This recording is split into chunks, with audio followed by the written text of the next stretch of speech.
गजाननं भूतगणादिसेवितं कपिध्वजम्बूफलचारुभक्षणं महासंसोगविनाशकारकं नमामि विघ्नेश्वरपादपङ्कजं लम्बोदरं परमसुन्दरं मेघदन्तं रक्ताम्बरं त्रिनेत्रं परमं पवित्रमुदादिवाक्रं भोजनक्रामघनं विघ्नेश्वरं सकलविघ्नहरं नमामि सकलविघ्नहरं नमामि।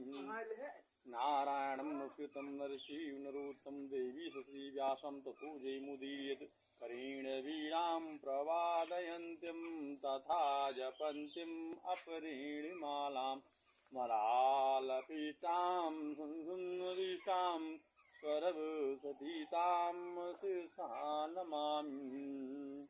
गुरु ब्रह्मा गुरु विष्णु गुरुदेवी महेश्वरा गुरु साक्षात् परब्रह्म तस्मै श्री गुरुवे नमः। आखण्डमण्डलाकारं व्याप्तेन चराचरं तत्पददृश्यं तस्मै श्री गुरुवे नमः। सच्चिदानन्दरूपाय विशुद्धपत्यादिहेतवे तात्राहि विनाशाय श्रीकृष्णाय वयं नमः।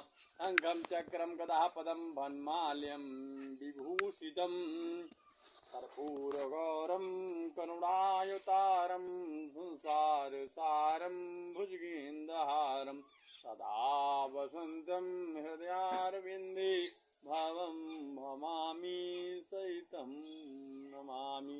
सर्वमङ्गलमाङ्गल्ये शिवे सर्वादिसाधिके त्र्यम्बके गौरी नारायणी नमोस्तुते।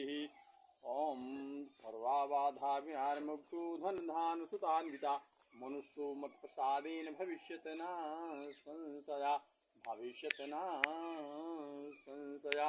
लोकाभिरामं रणरङ्गधीरं राजीवनेत्रं रघुवंशनाथं करुणायरूपं करुणाकरं तं श्रीरामचन्द्रं शरणं प्रपद्ये। मनोजवं मारुतुल्यवेगं जितेन्द्रियं बुद्धिमतां वरिष्ठं वातात्मजं वानरयुतमुख्यं श्रीरामदूतं शरणं प्रपद्ये। ओम सूर्य नमः सूर्य नमः इष्टदेवताभ्ये नमः ग्राम देवताभ्ये नमः स्थान देवताभ्ये कुलदेवताभ्ये नमः सर्वपितृदेवाय नमः। ओम सूर्य नमः सूर्य ओम भूर्भुवः स्वः तत्सवितुर्वरेण्यं भर्गो देवस्य धीमहि धियो यो नः प्रचोदयात्